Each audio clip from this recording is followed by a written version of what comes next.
everybody. Welcome to the Smoking Section podcast. My name is Codie Mumal, and this is my friend Sam Cornwell. Hey, I'm Sam. I do stuff. This is our podcast. I'm a drifter for a team Smoothbrain. I helped find this team, or found it. Yep. With this guy. He helped me. We made a drifting team one time. I helped him, actually, with it. But we're doing drifting, and now we're doing a podcast about drifting and also other things. I think the whole reason that we started this was because, for one, if you know us, we know that we're not going to half-ass anything. And the only reason we're doing this is because we got two really nice dudes that have all this really expensive stuff. And they were like, you guys should do this and we'll help you. So here we are. Yep. That was a pretty poor introduction, so I think you should give it a go now. All right, I'll try it. I think that I should have let you say your own name. Yeah. So maybe we try that different. We'll try. We'll try this right now. Hey, lads. Jesus Christ, dude, that's really hard to introduce. Yeah. Hey, everybody. Welcome to the Smoking Section podcast. Or this is the Smoking Section I just don't want to podcast. say, I don't want to, rip a intro off of some other podcast that we listen to. I mean, I think they all say, hey, everybody. Okay, here. You could I say, got it. I've got it. Okay, go ahead. Hey, everybody. Come along and step into the smoking section. We're about to get into some real life talking about hopefully some drifting, but also a lot of random stuff. But I think that most people are probably here for the random stuff with the drifting. And the smoking. On the side. And the smoking. Why did we decide to choose the smoking section? Well, I think that, I don't know, smoking is metaphorical for everything else that we do. It's ironic because it's kind of cool to some people, but it's also really stupid and dangerous. Yeah. Yeah, and it causes harm. Yeah. Harm for pleasure. It's a trade-off. But there's just something about it. You know it's stupid, but it just looks cool as hell. Yeah. Like you see a guy smoking a cigarette and you're like, hell yeah. Yeah. Yeah, and smoking's making a comeback. Yeah, smoking's definitely coming back. Sadly. Yeah, it is sad, but that's what's gonna happen. It's where the money's at. Smoking.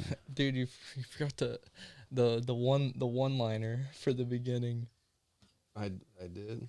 Yeah, I totally You're supposed to forgot. say, "You mind if I smoke?" Oh yeah.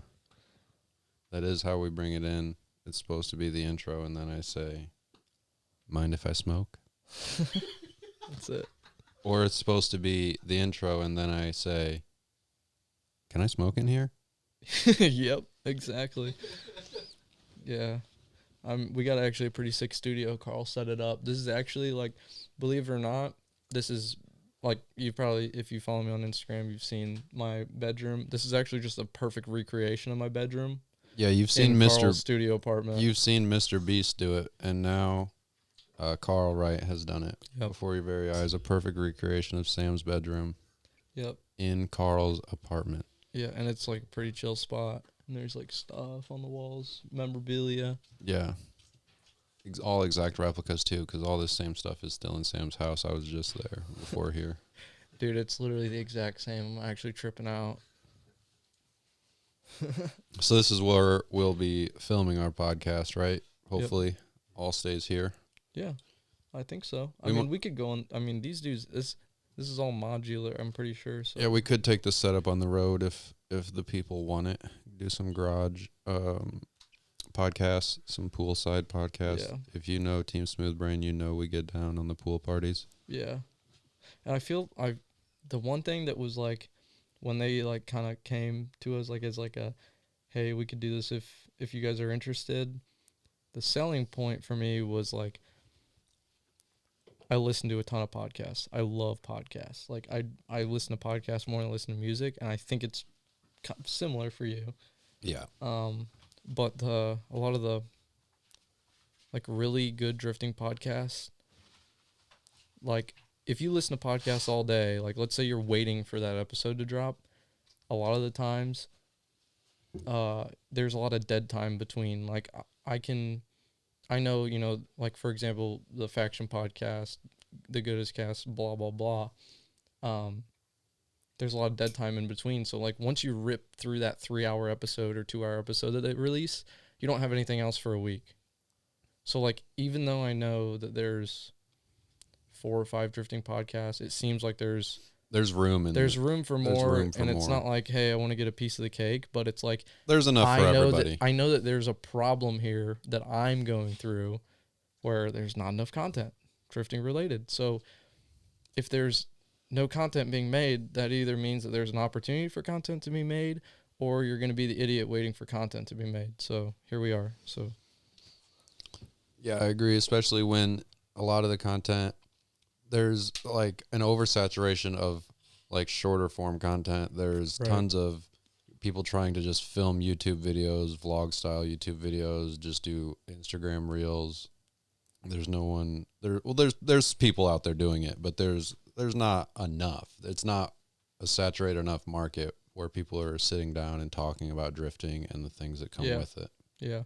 Like I know if you listen to podcasts, you spend 8 hours a day at work listening to a podcast. So like, yeah, I know for a fact that there's like 4 or 5 good drifting podcasts, and I listen to all of them. I listen to Circle of Drift. I listen to Faction, like Smile Death. 100%. That's my main drifting podcast I listen to or watch. Which is just like, hey, that means that there's room for more, and like, if we can create something that's interesting that people will just turn on and listen to, then that's a win for everybody. Because, I don't really plan on this like taking off, but I don't plan to make any money from the podcasting. But it's a fun thing to do. It's for the community, I guess. Be able to sit down and talk like I'm already going to be doing.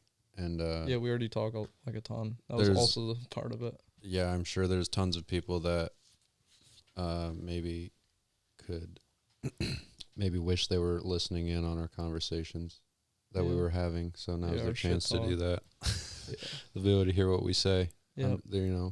I've also got like obviously I've got a ton of friends personally, and I don't have time or energy personally to hang out with all of them. Yeah. Like I'm working on my car all the time, and this is something I can like sit down and do real quick and get an update out about what's going on, or give people an insight on my life, our life, what's going on, and things that are happening, or even just like cool stuff. Yeah, a lot of cool stuff to share. And this is your little peek into our lives about what's going on with us. And sorry I can't hang out with you, but at least you get a taste. Man, yeah. I mean, we'll have like conversations, like literally sitting right here anyway, or like me sitting in my room, because this is a studio, but like in my real life room, we'll be sitting there and we'll have like a 2-hour conversation. It's like, man, if you just recorded it and just posted it unedited, like there's no harm in that.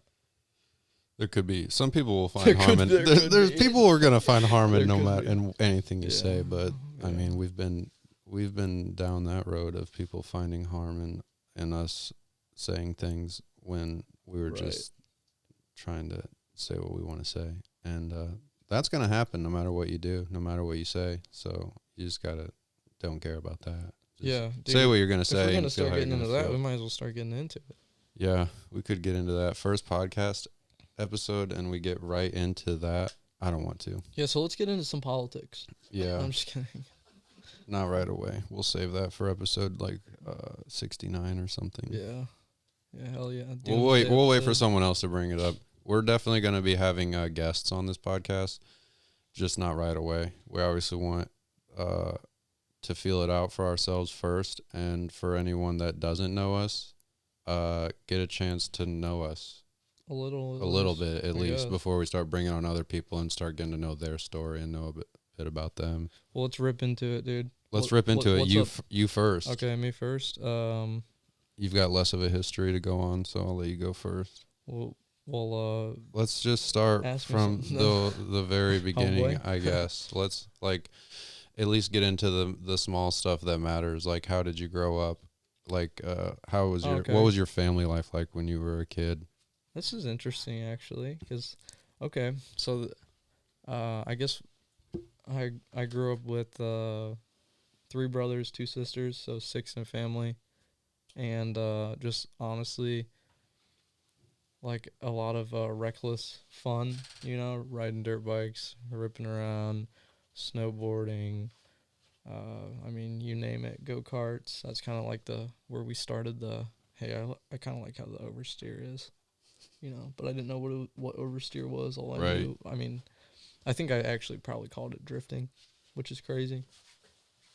Like, oh, I was out there drifting the go kart in the gravel. You didn't call it that. Dude, I think I probably did. I don't know. 'Cause Drifting was probably around by the time that you were doing that. You were probably. Dude, okay, Well, when I was let the doing people that, know when were you born? I was born in 2002. Right. So when you gonna were be turned 24 on Tuesday. Oh yeah, when you were probably like what 8 to 10 years old sliding around a go kart. So in Probably 2010, 2012, yeah, drifting there was was around for sure. drifting big time. Yeah, but like I called it drifting before I ever saw drifting. That's fair. The subconscious is Yeah. buried in there. Yeah, it was. Yeah. Well, I mean, it probably had something to do with like Tokyo Drift. Like people always make the joke, like, "Oh, is it like Tokyo Drift?" It is. Dude, is it like Tokyo Drift? Yeah, actually, it's exactly like Tokyo Drift. Yeah, thanks. Thanks for making fun of my sport, but actually calling it the coolest movie to ever come out. Like, So your childhood, yeah, it was good with the family and the fun stuff all the time. Yeah, having fun. Yeah, motorized stuff. My dad owns a body shop, so a lot of car related things. Yeah. But I'd say it was like Good upbringing. generic. Yeah, I like to think that I got raised well. I appreciate my parents for raising me like to be a good person or whatever. Yeah. So then when did you we'll just jump right into when you got started drifting because that's the next thing that matters. Okay, yeah. The What year was it? Well, I got a Miata in high school when I was like 16, and my dad had to drive it home. Couldn't drive manual, so I just like brought him with me. He actually tried to convince me to not buy it. So believe it or not, actually, we went in to go look at this Miata that I found on Craigslist, and my dad was like, I don't know, it's kind of rough. He's like, I don't think it's worth it. It was like $2,000. Like, I think the guy wanted $2,300. And my dad offered him $2,100, and the guy wouldn't do it. And then like we got in the car. I think I almost cried, like because I wanted that car so bad. And he was like, okay, fine. He's like, we'll offer him. Like we were in the car getting ready to drive away, and he was like, okay, I'll just ask the guy if he'll take an extra $100. So he rolls down the window and he asks the guy, because I didn't know anything. Like my dad, like he helped me buy the car. Like I saved up my own money and I worked for my dad. So I put up like half or something, and then he spotted me the rest, and I paid him back once I got the car, which was, a blessing. But ended up getting the car and driving it home, and then started to just like wanting to modify it and do the typical like cheap, lower the car, slam it on race lanes, driving around town, freaking blow tires out. Like how quick after you got the Miata did you start modifying it? Dude, I think I got coilovers like 2 months later. And it was bone stock, like matte black primer, tons of rust. And I just started going to town, dude. And so funny, like I bought the coilovers, the race lanes are $400. And like people make fun of me because my drift car is like a little bit high in the front or whatever, or like a lot of it high. Mm-hmm. But like they act like I haven't, like they're like, oh, lower it. And I'm like, yeah, dude, I'm not 16. Like, sorry, bro. Damn. Like, yeah, I've been through that, dog. It is not great, And when I got into drifting, I ended up turboing my Miata earlier before I started drifting, doing autocross stuff. Eventually, decided to just turn it into a full drift car. Welded my own roll bar into it to get it to pass tech. And, like, I remember tuning it myself, like, trying to figure out the Mega Squirt. I got the car to run and drive on the Mega Squirt, just, like, doing research. And drove it, like, for a year like that until my buddy, Josh Vetter, down the road helped me tune it. But Shout out Josh Vetter. Shout out, dude. The biggest shout out. Josh Vetter is the reason I started drifting. 100%. Josh Vetter's the man. Yeah. Like, 100%. Like, he was the one that made me, like, oh, you can drift a Miata. Because you live down the road. Turbo Miata, red, real PS Deuce body kit, like, lowered, gold wheels. Just seeing it, like, literally drive past my house. And I'm like, what the hell? See the intercooler in the front. I'm like, I have a Turbo Miata. Finally, I tracked that dude down and, like, just... I love that. Those are the best stories. I tracked that dude down and, like, was probably pretty relentless. Yeah. About just learning about it and figuring out what I needed to do. And, like, he helped me, like, change a bunch of things. Like, change the turbo manifold. He's like, this manifold isn't going to work. This is garbage. You need to get, you know, helping me tune the car. And he was actually one that, like, tuned it. And then I drove it on that tune for a year, and it was totally fine, perfectly safe. Until I blew it up because I switched the turbo and, like, put a way smaller turbo on it, and it just... And I, like, didn't have it retuned. Didn't know anything. Melted it down, dude. Didn't know anything. No, that's a different turbo that blew up. Yeah. But I'd say that's about it. I mean, as far as the start is concerned. Drifting. How about you? How'd you get this ripping and motorized? My childhood was not as great. I didn't, like, have a dad that much growing up. A little bit of dad, but not that much. I had, like, stepdads and stuff, and it was like... You got a side of dad? Yeah, moving from house to house, so not that much cool stuff growing up, unfortunately. It was always, like, I would, you know, just, like, I had a bicycle that also wasn't even that cool, but I would try to, like, ride my bike with people around. Oh, dude, I used to do stunts on my bicycle. Sorry, I don't mean to No, steal it's fine. Your thunder. We'll also touch on that later. We definitely did stunts on bicycles as childs. The BMX to drifting pipeline is something that we'll touch on because that's definitely something that both of us have experienced. Yeah, so, and I keep experiencing it, and it's so weird. Drifting, basically, for me, didn't start until later on in my life. I was born in 1995. So I'm 30 years old right now. That's crazy, dude. It is crazy, the difference in age between us. Yeah. But, yeah, drifting for me started when, kind of like Sam, I saw another guy I knew who was drifting, and I just saw him on the internet drifting, and he was like a local guy, and I was like, oh, if this guy's drifting this car for cheap, like, I could do that. And it just, you know, seemed attainable. So I got the same car as this guy and just made it happen, you know, welded the diff and went to a Drift Indy event and started figuring it out. Yeah. Not a very exciting story. We started drifting on the same exact day. Yeah. First event. We drove our first event together, and the craziest part is I didn't say a single word to Codie the whole... I never... Like, I knew that we lived in the same town. I had crossed paths with Codie in town before. Yeah, I had actually... but he looked so scary. My first drift car that I actually drifted was an E36, but right before that E36, I also had a Miata, and Sam and I were at a couple autocross events at the same time, and I saw his Miata there, and, like, I saw him, and that's when I first, like, found out about who Sam was and, yeah, you know, his car and all that. But like he said, didn't say a word to him because I'm not a social guy.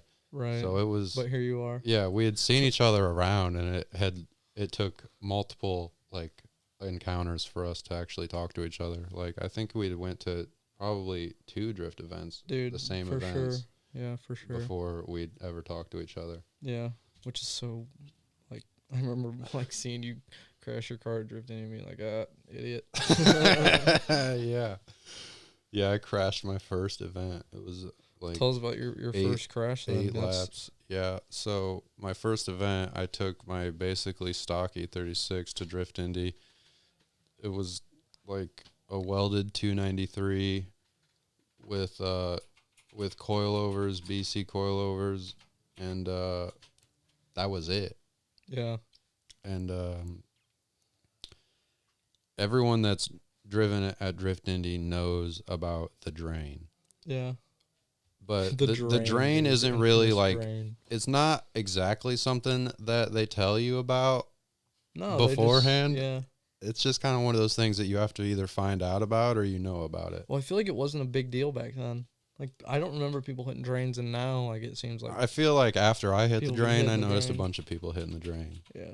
But it was basically that. I took the inside line going up the bank, and there's a huge drain there, and I thought I could keep the line like going. Like a 2-foot deep hole. Yeah, it's like, it's through the grass. You think oh yeah, I'll just run this line through the grass. No, there's a huge drain there. You can't. Yeah, and there's a literal hole. It bent my front control arm, and the crazy thing is that at that point in time, I had no clue how to even work on a car, and I was fucking... That's insane. Dude, I was like 25 years old, and I was like... I just wanted to drift so bad. I'd never had enough money or like a garage. I'd always lived in apartments and stuff, and like I didn't start drifting until I had bought a house, bought a truck, a trailer, and a car. So like I wanted to be able to like do it right. I'd always wanted to drift. You know what's crazy about that is that like you can do like, you know, two people can do an entirely different route and end up in the same spot. Yeah. Which is kind of like one thing that kind of honestly pisses me off sometimes. Like hearing people talk about like, you have to do this, you have to do that. But like, yeah, I understand like doing some specific things in a very, very specific setting. Like a very certain car with a certain engine, like that's the type of setup stuff where people are like recommending. But like me and you have been drifting for to the T the exact same amount of time, and we ended up in the same spot, and luckily, funny enough, ended up in the same spot, hopefully because we helped each other out along the way. Yeah, I agree.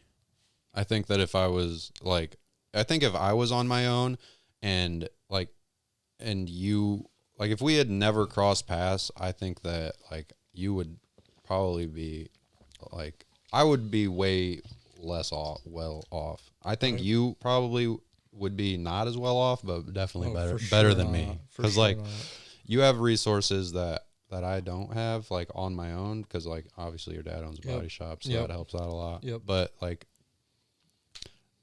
us a big part meeting of that each other. Yeah, like, a big part of that is the creative effort. Yep. Like when we first, like our couple seasons in, you know, like I cut all the liveries, like all the liveries for all the cars. Like I did that. Like now we're painting the cars, and you know we're doing that at the dent shop. Because we help each other. Yeah. And it's a combination effort. Right, but like you said about like how you could start out differently and then still cross paths. Like you started out street driving to events. Oh, dude, that's another thing that people must not understand is like I've been through the progression of like the slammed car, the drifting and slammed car, the drifting a low power car, the drifting the no angle car. Like I've done it, and like that's not even like trying to brag, because like I just feel like I did it the right way. Well, yeah, that's like what everyone around. Quotations, like I'm not gonna like I kind of contradicted myself, I guess, but that's not the point that I was making. Like you can take things in different steps, but you can end up at the same place. But like there is like kind of there are unwritten rules, I feel like, about drifting, to kind of set yourself on the right direction, because like let's be honest, like you're one other dude away from being like a takeover guy. Oh yeah, if I'm just being honest, and probably me too. Like you're meeting one wrong person on the way to just being someone entirely different, and like, you know. Yeah, it's like if it's one wrong encounter away. Like if you have a vision in your mind, like say I want to go to this car meet of people who have the same mindset as me, like tuner culture, like Japanese cars. Yeah. And you go there, and all those people are fucking assholes to you. Yeah. you're like, oh man, I'm gonna have to like. Yeah, I don't really like this. I don't really like that. I might find somewhere else to go. Yeah. And you go to another one, and there's some guy in a Hellcat, and he's a really nice guy and wants to hang out all the time. Yep. And then there it is. You're goofed for life. Yeah, you're written off. Yeah. Yep, just like that Hellcat. Yeah, that's something I got to think about sometimes when kids or like people come up and they ask you questions about stuff. It's like you could be the breaking point. Yeah, for real. You could be the guy that either puts them off or puts them on to the cool thing that you're trying to do. I mean, this podcast might do that to someone, and if we do it to one person, it's probably worth it. Yeah. I mean, if you save the takeover kids one person at a time. Yeah. I don't know if we're going to do that. I feel like we got one on the way. Yeah, we are actually mid-savior. We're mid-resurrection of a takeover kid. He was on the brink of death when we found him. He was about to go over the edge, and we pulled him back. Yeah, dude. That's pretty wild. It's very interesting. He's still not doing well. Yeah, he's still in a home. We love you, Silly. we love Silly so much. Oh man, yeah, dude, it's a kind of a crazy I don't know the whole just all of it. Let's get into the start of Team Smoothbrain. Okay. How did Team Smoothbrain start for you? The color red. The color red does start it all. Yeah, because that was the only reason. Like I was so. It wasn't even so committed to the bit. It wasn't even our idea, to be honest. I was like, well, no, it wasn't. It wasn't my idea, and it wasn't Sam's idea. Honestly, if we should not get ahead of ourselves, and we should save all that for Phil's episode. You think the whole introduction of TSB? Dude. Yes. Okay, we'll save it for Phil's episode, which will be pretty soon. Because he's got stories. Phil's episode has to be one of the quick episodes. Phil is the founder of TSB, to be honest. Yep. But we'll get into the details later on how he founded TSB. But it was Phil and Sam. It was Phil's idea to start a drift two's a couple, team. three's a party. So it took three of us for sure. Yeah, and Phil, how did you meet Phil? Or do we want to save that? I mean, yeah, I feel like we could save. I mean, we let's got plenty save of stuff to talk about. Yeah, let's save it because that's good. Because we need to get his perspective. Yeah, and I don't want people to track episodes. How do we get into the introduction of TSB without spoiling too much of the Phil episode? I guess we should just fill people on what we're doing like nowadays. You think? Yeah. I think we. We're a drift team in Fort Wayne, Indiana. We're in the Midwest. We drift. I would say the eastern side of the U.S. and we go up and down the East Coast. And we try and drive at all the tracks that we can. And I feel like that's how we got here, is just because of driving all the places that we could and traveling and meeting people. Yep, getting our name out there, letting people know who Team Smoothbrain is and what we're about. Yep, and just doing the damn thing, and honestly doing it blindly. Yeah, and just in case you don't know who we are and what we're about, like, I'm Codie Mumaw. This is Sam Cornwell. Sam Cornwell. We have Sam's brother, Isaac Cornwell. Yep. We have Miles Harrelson. Yep. He's on our team.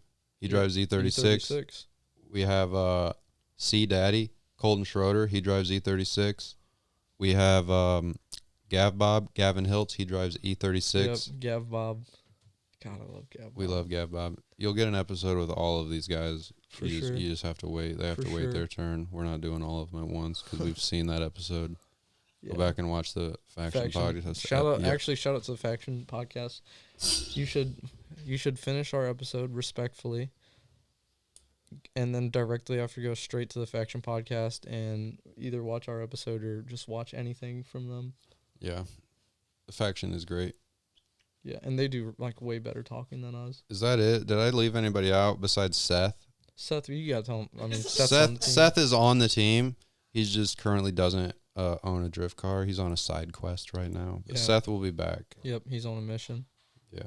Yeah, Mission Impossible maybe. Well, he'll be back. That's all we know. He'll be back. Yeah, actually, people are waiting for the Seth return. Seth The return of the Seth is going to be violent as hell.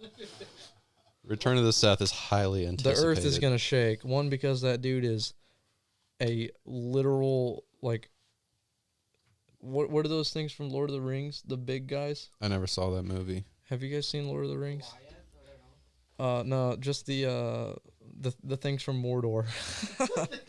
Like those big things. It's gonna be a violent return of Seth because he's so raw and he's a big dude, Respectfully, of course. A big dude. Like, Pause also.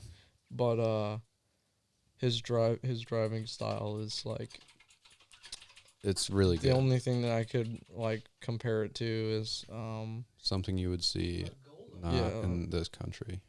I think that if you had to compare his driving style, dude, that's it. Dude, yes. Oh my God.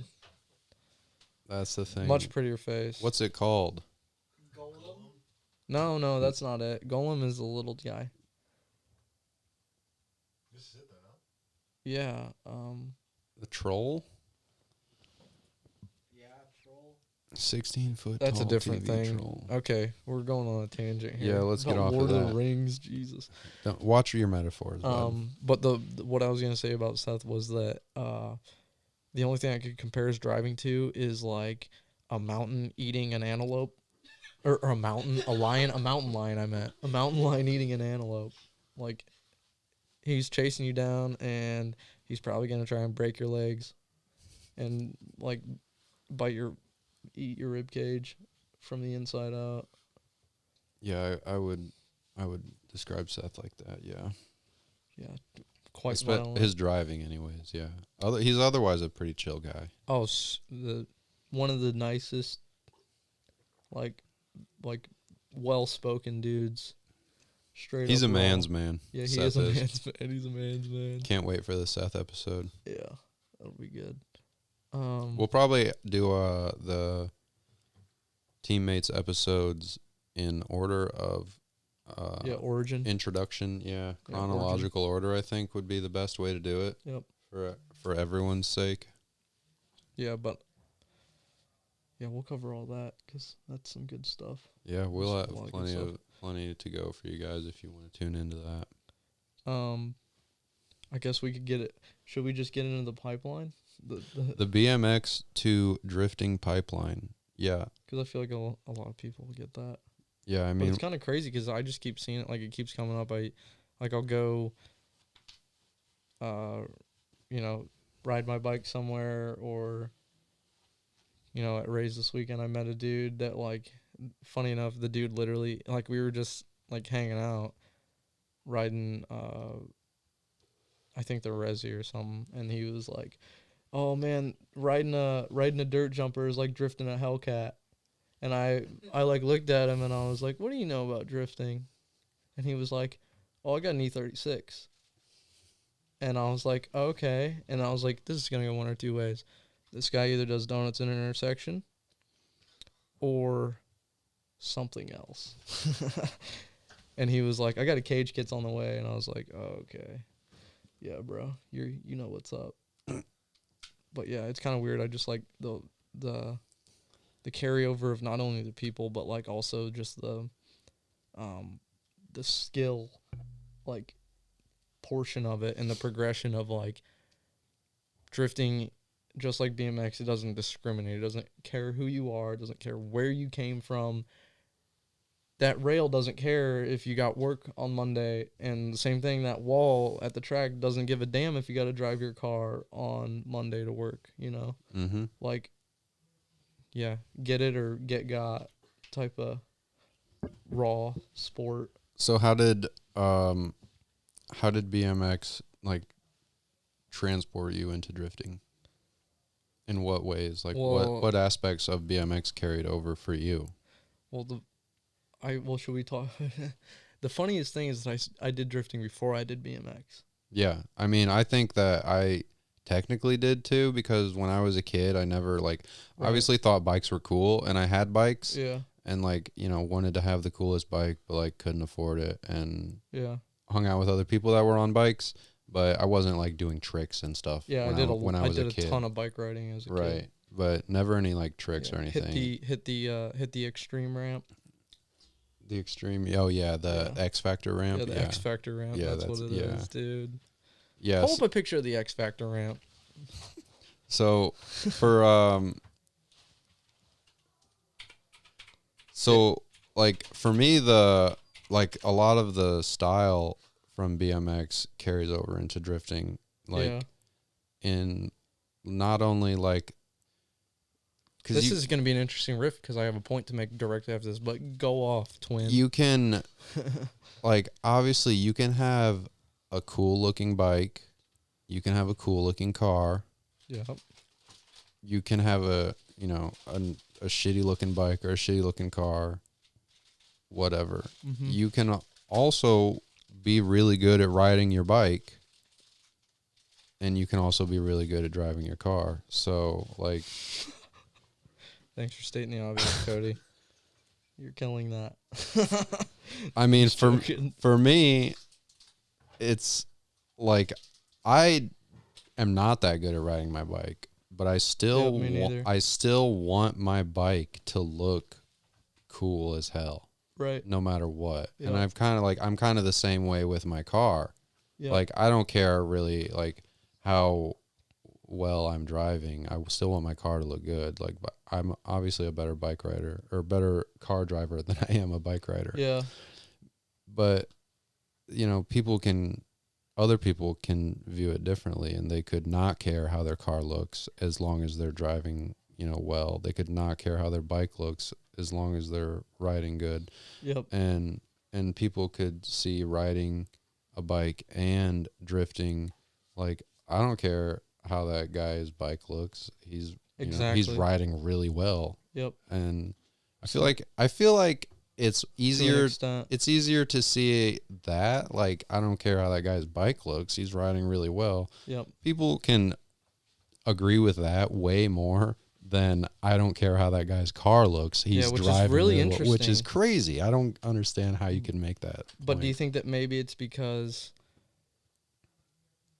I feel like drifting is still in its young stages? Like BMX is like kind of surpassed that to where like nowadays, like they've gone to like a lot of these dudes like their bikes to be all black. If you watch a lot of the pros, their bikes are pretty black, plain. like plain. Obviously bikes just get beat up. If you're the whole like, oh, if you got damage on your car, it's because you're driving it. Right. If you have certain types of damage, let me preface that. But like, as far as like the BMX goes, yeah, I kind of like when I was riding around because I was at Ray's this weekend. I was like, man, I see these dudes and they're ripping around and they got like a ratted out bike, but like I don't give a damn. Yeah. Like I really don't care, and it's like I guess. What about it is like. Maybe it's the culture of drifting and like the style aspect, but like if you have the nastiest style on a bike, the equipment doesn't matter. Yeah. But I guess it creates the same type of people, Yeah. Which is very interesting. But also, I guess we could riff straight into this. Maybe it has something to do with like the dudes that ride BMX that eventually get into cars might not necessarily care too much about how the car looks to a very specific point, but the skateboarders that go from skating to drifting seem to be very specific because that sport has so much style with the clothing. Like you got to have the right look and fit, but I don't really know anything about skating. Yeah, I don't know if I could agree with that point because I can think of like two skateboarders offhand that I've gotten into drifting, and one of them pretty nice car, the other one not nice car. Interesting. Yeah, I guess you're right. But like my point makes no sense. But also like all the guys that I know that rode bikes and got into drifting all have pretty nice cars actually. Yeah, interesting. That I can think of. It just depends on how you do it. Yeah. I guess everybody's different. Yeah, you'll have that. You'll have that. Yeah, but the people that they generate are, similar all the time. They're like you just see so many people that go from action sports in general to drifting, like as a vice, no, I wouldn't say a replacement, but like the alternative when you can't ride your bike anymore. Yeah, Or I your think. skateboard. Do you think that I know that neither one of us can say this from personal experience, but do you think that people go from action sports into drifting for like because their body is so goofed up Oh, for they can't sure. take it anymore? Absolutely. Yeah, because that's where I see that a lot, and I can't relate because I just got into drifting, and then honestly the reason that I got into bike riding was because I'm like, I need to find something else to do with my time that is like close to this but doesn't cost as much money. Yeah. And then I'm like, oh yeah, now I'm to the point where it might cost more money if I end up going to the hospital actually. Yeah. Yeah. True. Yeah. I mean I really wish that the drinking in the mic is just the best ever. You have to do it. Yeah, you have to. I don't know. The action sports pipeline is just super weird. Like it makes sense though. It's like, oh, okay, duh. But then like you'll have the oddballs, of course. But drifting's starting to get big to where like you don't. It's starting to become more vast.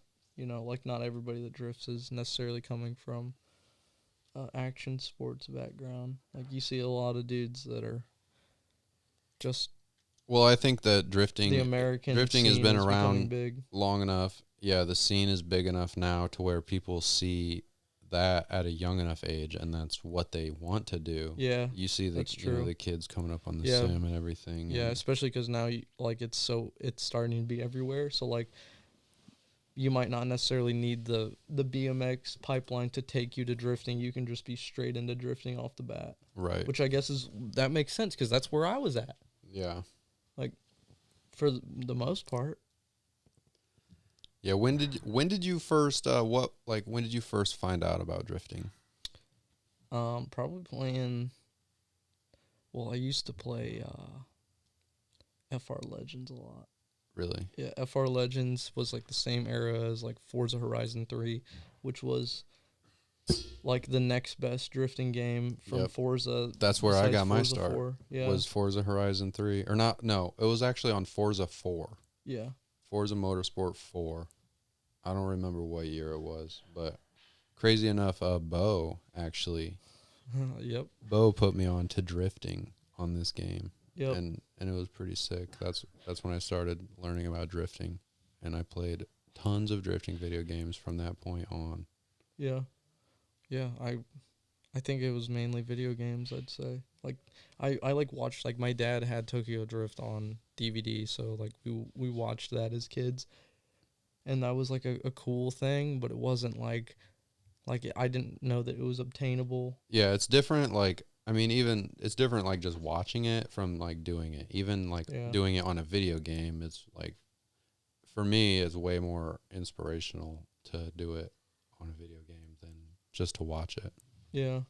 Yeah, because you can do it. And then Right. you also start to understand it, Yeah. the way the car moves and what the inputs do and the technical side of it. And just like understanding how to get the car to do that, Yeah, I think that pretty soon, I think there's going to be a lot of people that will say video games is where they got their start in drifting before anything else. For sure.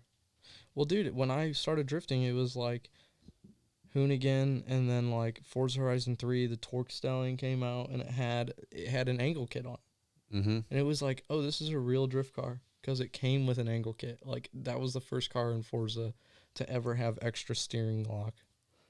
It was like, oh my God, this is a revolutionary moment. Like we can turn more. Yeah, I remember This that. is crazy. We can, like, first of all, why did it take Forza that goddamn long to make it so you could turn more?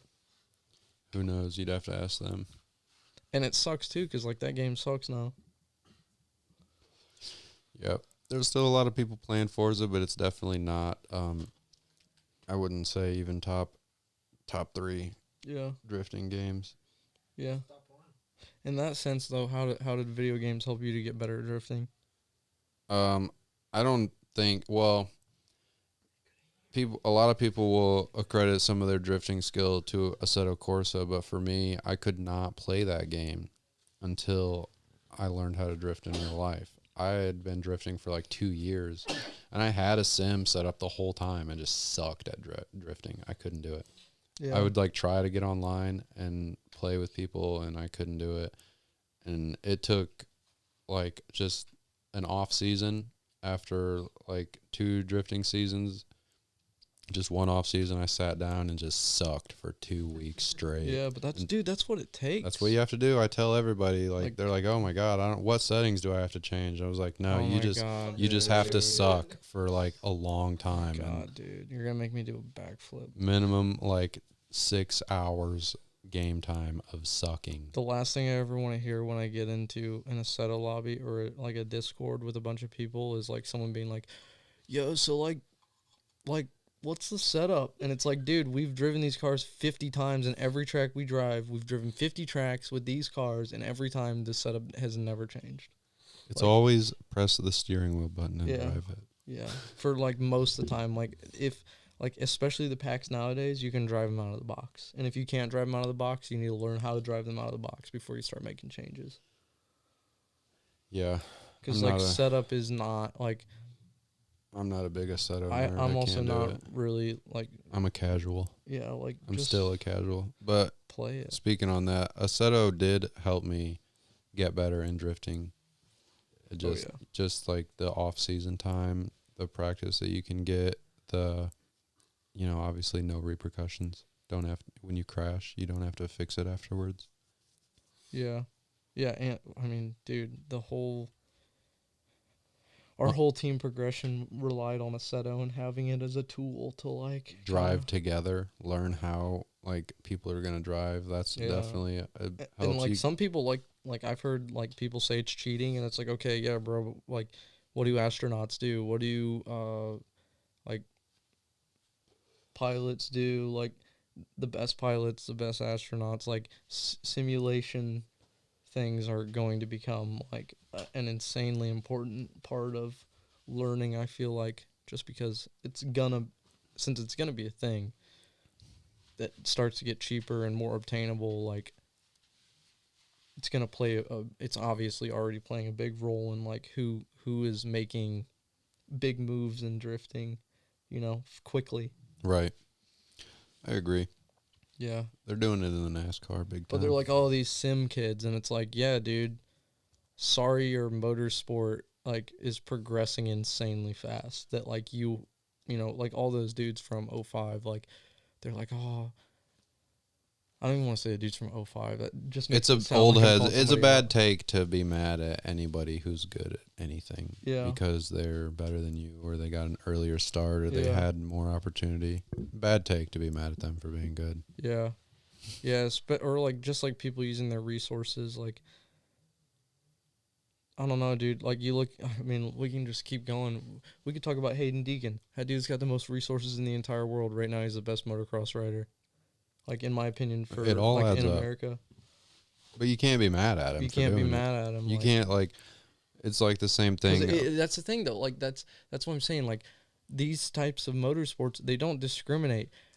That triple Supercross doesn't care about Hayden Deegan's legs. Like, it doesn't care. Like, there is so much risk going involved. It doesn't matter how much preparation, how much support, how many people are carrying you along. Like, no matter what, you get to a point where, like, it's just you and your obstacle. And, like, you're either prepared for it because you wanted to be prepared, or you're not prepared because you were being lazy or you took shortcuts. Like, yeah, it's kind of insane. Yeah, at some point it doesn't matter how many resources you have. Like, you have to do it at some point. And I get like some people can be mad that some people get handed things, but like I mean, you got handed nothing.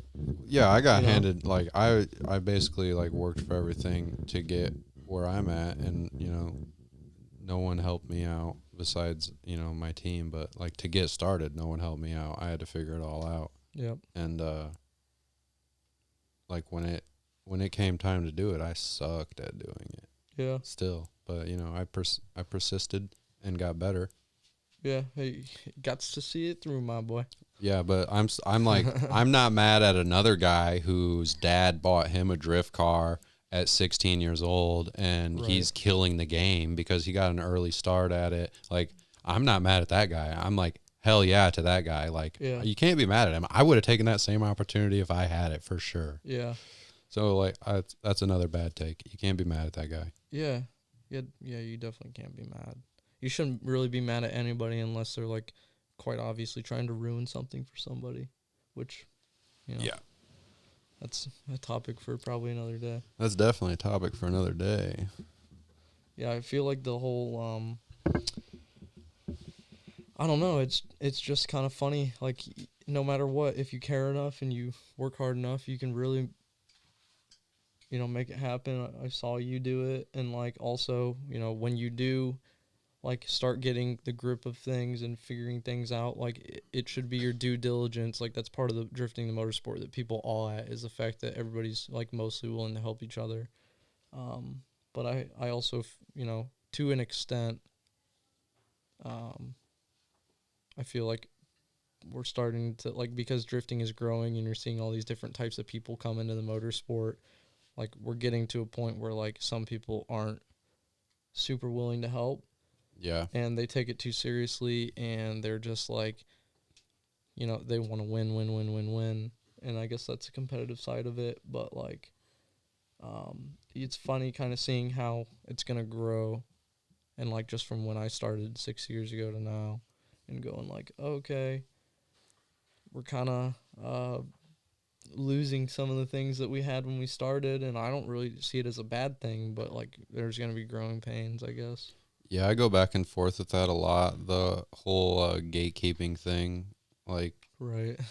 it's one of those things that when you're on the outside looking in, you're like, oh no, gatekeeping, and then like when you're on the inside, Yeah. looking out, you're like, yeah, protect this house. you're like, you see a lot of people that are like, oh, help everyone learn, and you know, like this is what we love, and you want to help the sport grow, and I go back and forth with that so much because, like you got to do it in the right ways. You got to do it in the right ways, but like you want the sport to grow, but you don't want the wrong people coming in, like, and they say like there's enough for everybody in like drifting and going to events, but you see events selling out faster and faster now, and it is good for drifting. There's so many more events now than when I first started driving. Like when I first started driving, there was one place to drive. Yep. And now, like within a 5-hour drive, there's like now you have, 6, you have a 7 hard time places. deciding where you're gonna go.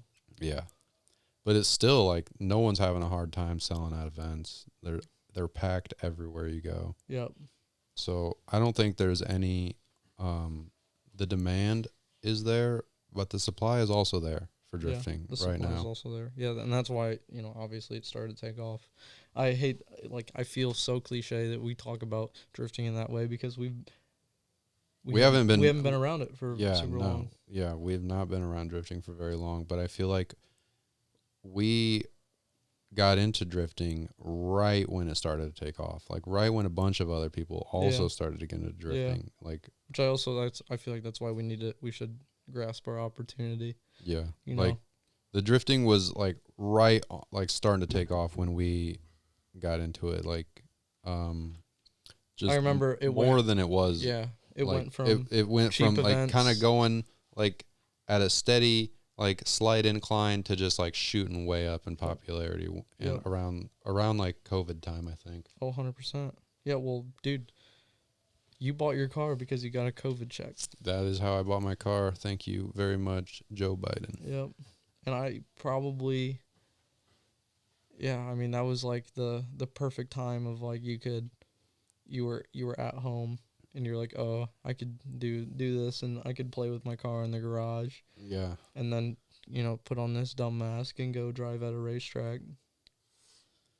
Yeah, it was pretty cool. And be outside and be safe or whatever, but yeah, weird, dude. It's crazy. It was such a weird time. It is crazy to think that it was 6 years ago now. Yep. Crazy that you haven't had a 24 hours open Walmart in 6 years. Yeah, dude. That is wild. And we're like post I said that on the Faction podcast, post-COVID drifters, which is super weird for some people. Really we are, because I didn't start driving until 2021. Yeah. Yeah, dude, it's super weird. But it's good stuff that's coming out of it, Yeah, you know. I agree. And people will always find a way to drift. Like, it really doesn't matter how much money you have. Like, the whole thing where you're like, oh, I don't have enough money to do this, I don't have enough money to do that. Like, no, you're actually just lying to yourself. You're convincing yourself that you can't do it, because I've seen, like, respectfully, 100% respectfully, like, I tip my hat to the dudes that are doing it with no money. Yeah, You like know, and used tires. I wouldn't say that we're doing it with, like, any money. Yeah, Like, I'm I broke hear the it time. all day in the group chat for our team. Like, it's a constant battle of, like, dudes are doing financial gymnastics just to make it to the next event. Yep. And that still happens today. And that, you know, that might also have to do with event fees starting to go up everywhere, which is good for everybody theoretically. If the events are getting better, then, you know, obviously you should pay more for a certain event. Mm-hmm. You get what you pay for and everything. Definitely you in definitely events. get what you pay for. And I think that's, like, becoming more and more prevalent. Dude, how long have we been going? Just Hour. 50 minutes? 55, about an hour. Damn. That's not bad. But Pretty the good. first 10 were, like, garbage. The last time I started recording for the second time. So we've been talking for probably like an hour and a half, but like we've only been recording for like an hour. Damn. Nice. Sick. This isn't too hard. Yeah, definitely not too hard. I feel like we've like touched on a ton of topics, but like haven't we really haven't gone dove deep. deep into anything. Let's dive deep. What do you want to dive deep into? Oh, I feel like it's hard if you don't want to spoil anything, really, but you gotta. Well, we don't. We have to try to dive deep Let's into talk about something some current drifting without things. tangenting off into anything else. Well, let's just let it rip. Let's just let it tangent. I feel like that's what people are looking for. Fuck it. I mean, that's how it's been the whole time so far. Yeah, that is what it's been so far. Formula Drift in the United States, the driving, I feel like I think the driving is getting slept on. I feel like it's like The driving is definitely getting slept on. I don't know. The thing is, I don't know if that it's peaked. Like I kind of want to say that it's peaked. Like they need like, to dial back the cars. like it's They need to dial it's back gone the cars far so enough. they need to dial back the cars so that the skill aspect of it is a little bit more obvious. Yeah, You know, I agree. like yeah. if you put if you put Chelsea in an E36 and you put Matt Field in a, let's just say like a lower power S chassis, and you make them battle, you're gonna have a better battle with them in those cars than them in their pro cars. Yeah, But obviously those more cars, entertaining. those cars at don't make least. any money. You know, they're not marketable or whatever. Which is GAY, not in the personal sense, but in the Yeah. use that word as a hey, this sucks. Look, that's actually a topic I want to touch on. Go ahead. When I say that something is gay, Yeah.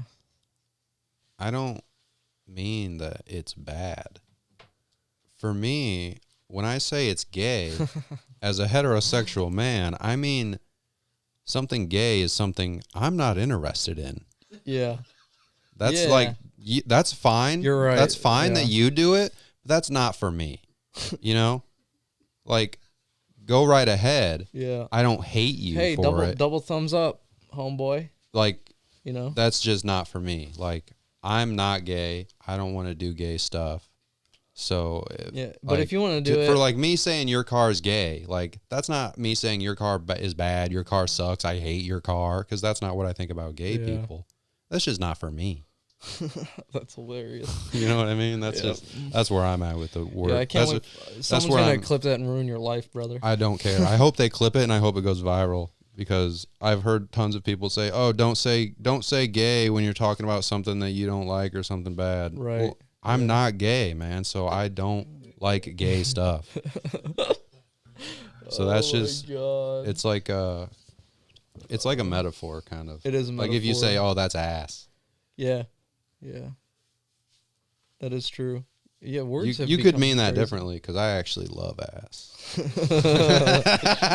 Oh man. I've actually made a bad point. Delete the Yeah. last part. Edit the last part out. Dude, that's very. Are we gonna go back to talking about Formula Drift, right? Yeah, That's what like we were it talking is a about. little bit gay that they like the cars need to have 1,500 horsepower. Yeah, that's not for me. All the power, the gigantic Well, tires. it's just like too gnarly. Like the dudes, like they can't even show off because they're literally like just trying to push the limit. dude. Of They're everything. trying to they're trying to like grapple with a gorilla. Yeah, they might just be trying to hold it together. They're the whole literally time. trying to like that's what I'd imagine. Like, and it's if The you have- line between between losing all control and making it look good, I'm sure is so fine that Yeah. they're just like that's what they're Yeah, struggling. which with. is that's part of like the insanely impressive aspect of it, but it's like, hey, the variety isn't wide enough to where like you can bank on every driver in the field putting on a show. right. You know, It's but, like they but there- both have there to are be drivers. they both have to be right on that line, and it's like there's not a lot of like leeway on Yeah. how much they're pushing it because Yeah. like you have to push it like super hard to Definitely. be able to even make the car do what it's I would- supposed to do. Yeah, I would but like then to if see the pushing being done in the aspect of the like the dudes actually pushing these. I wouldn't even say lower horsepower. Like let's say like 600 horsepower. Like 600 horsepower on a different size tire is going to be far more exciting. I guarantee it's more exciting, yeah. and I guarantee it's more exciting because I've seen it in real life. Like I've seen dudes that don't have a pro license. What tire roll? What tire roll? Oh, what size tire? I mean, they should, dude. If It would was have me, to be it would to have keep to be it fair. It would have to be a weight to tire balance or like weight to Yeah. power to tire balance. Yeah, but they just like all those cars that are on a 315 should be on a 265 Yeah. or even like a 255. I mean, hell, you could say 245. Like, bring the horsepower down, bring the tire down, and also, I mean, those dudes are dude a three. I can't imagine how much one of those Nittos cost. Like, who cares? Like, it's that's also the thing is like drifting is grassroots, so like it's kind of annoying when you see these dudes that are running a 315 tire and like believe it or not it sounds dumb but there's people that see that and they go, oh, I want a drift car, I need a drift car with 1,200 horsepower and a 315, and it's like, hey dude, that's gay.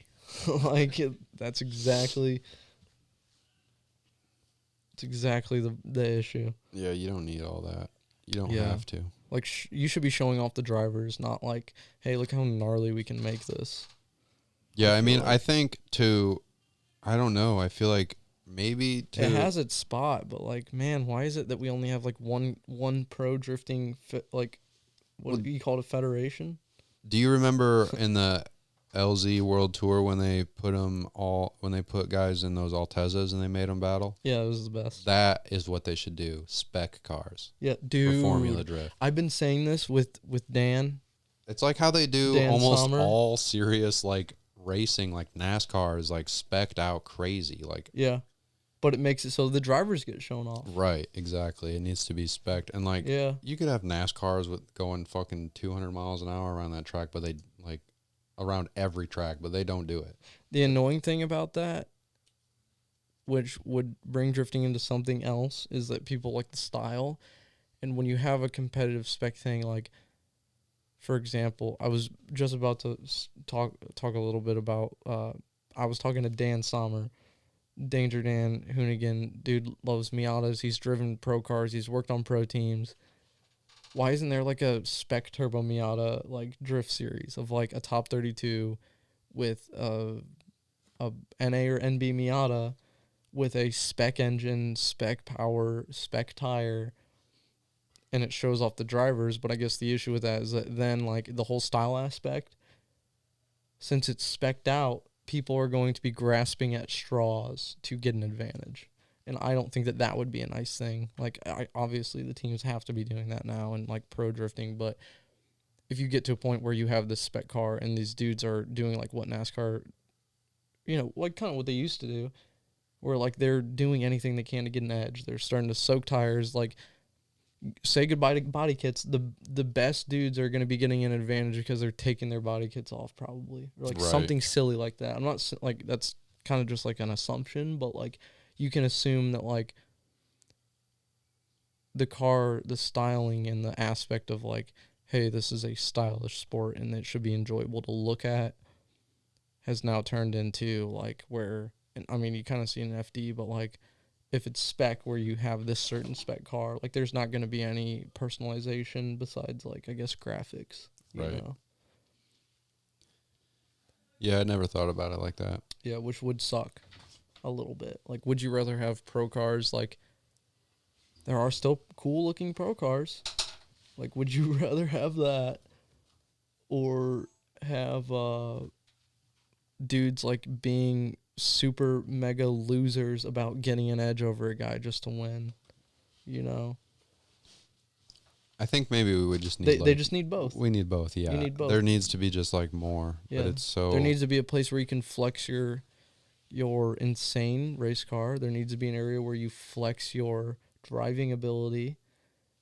And then obviously there's places where you just flex your steez, you know? I mean, I think there is. It's just not as like publicized as FD is. Like you've got There is. Yeah, it's growing. You've got like your Grassroots series out there, but they're just not as big. Like none of it's as big as like what NASCAR is. Yeah. Like But it's what interesting. The NFL is, but it might get there one day. Yeah. We got 1 minute left of storage. Oh, okay. Want to do an outro? Oh yeah. Damn. That That's was it pretty great. already. We've done a great job here today, folks. This has been the Smoking Section Podcast with your hosts, Codie Mumaw. And Sam Cornwell. Thank you for joining us. We'll see you next time.